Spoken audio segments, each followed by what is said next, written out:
Welcome to the Library of Humanity. Today's episode is about Jesus and Jesus Christ and what the difference between those three are. So the last two episodes I've focused on Jesus, who Jesus was, and I haven't mentioned the word Christ yet. So in this third episode of this mini series on Jesus, we're looking at Jesus Christ. So Jesus represents human form, human flesh, and that's what we believe that we are. We believe that this is what the world is, and Jesus is the metaphor for the physical world. And Jesus was a man, so that's very important because it grounds the fact that Jesus was Jesus, or a man, grounds him in this realm of existence. And then there's Jesus Christ. Jesus Christ is showing the paradox, because Jesus is the body, or Jesus is the man, and Jesus is of this world. However, Jesus is not in the world. This is actually the opposite way around. It's Jesus is in the world, but not of the world. So he's in the world as Jesus, but he's not of the world because he's also Christ. And Christ represents the God side of the equation. So Jesus is like the body side, and then Christ is like the God side of the equation. And that's going to be a paradox because it means Jesus is both human and God at the same time. And then Christ is, just talking about Christ, it's actually even nice to talk about Christness.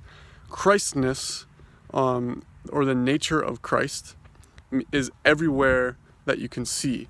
It's not able to be sensed in the traditional sense, like with your five senses, but it's kind of like a sixth sense, where Christ is like the essence of all things.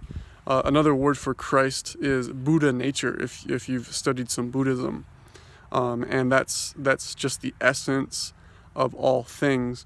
It's made of Christness.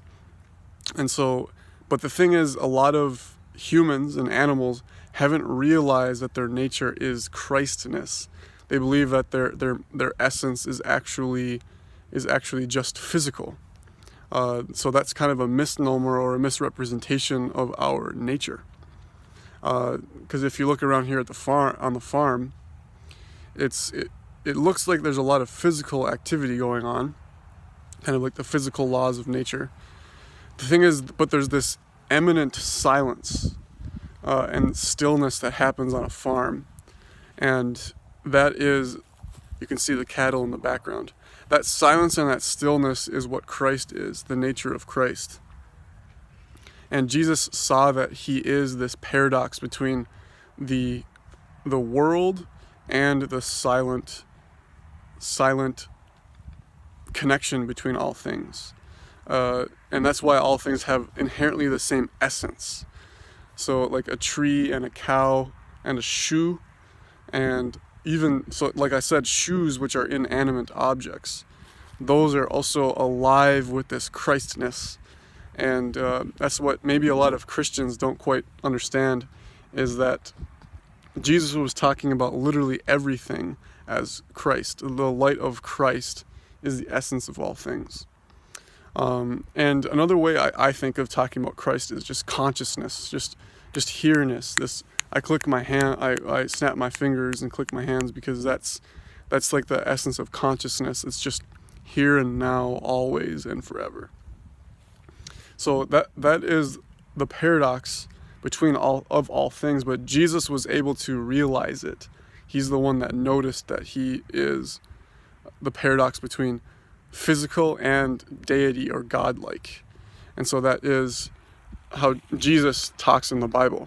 And I think a lot of Christians would find it maybe, the word would be blasphemous, but that's kind of a strong word. But the maybe non-Christian like would be how maybe I interpret Jesus, because I see that Jesus was pointing out to the fact that really it's about enlightenment, and that everybody is Christ. Everything is Christ.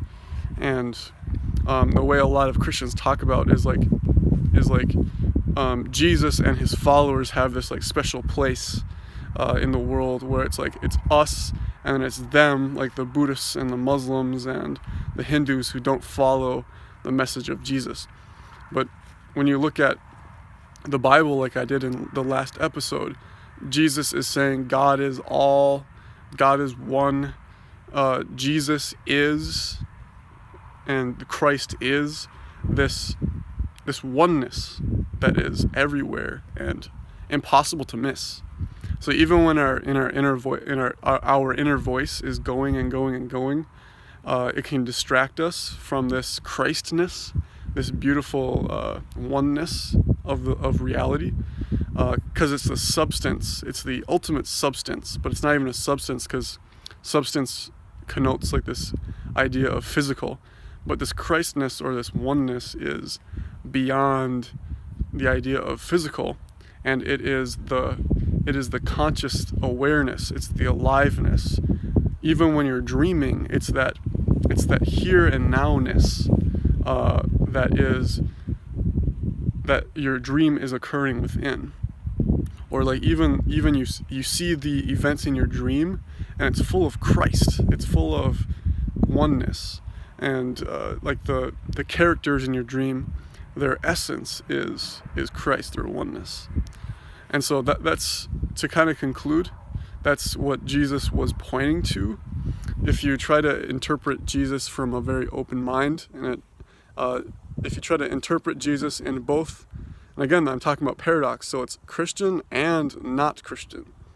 So looking at Jesus through both the lens of Christian and not Christian is the only way that you're going to understand what Jesus was talking about. Because Jesus was talking about something, or the beingness, the being that is much greater than Christianity. It is the ultimate sense of going beyond all divisions between human groups even. So what Jesus was represented is both Christian and not Christian, but it's kind of hard for a lot of us to understand that unity between all human groups. So that's it for today. I think I'll do one more mini episode on Jesus, and I'll see you later.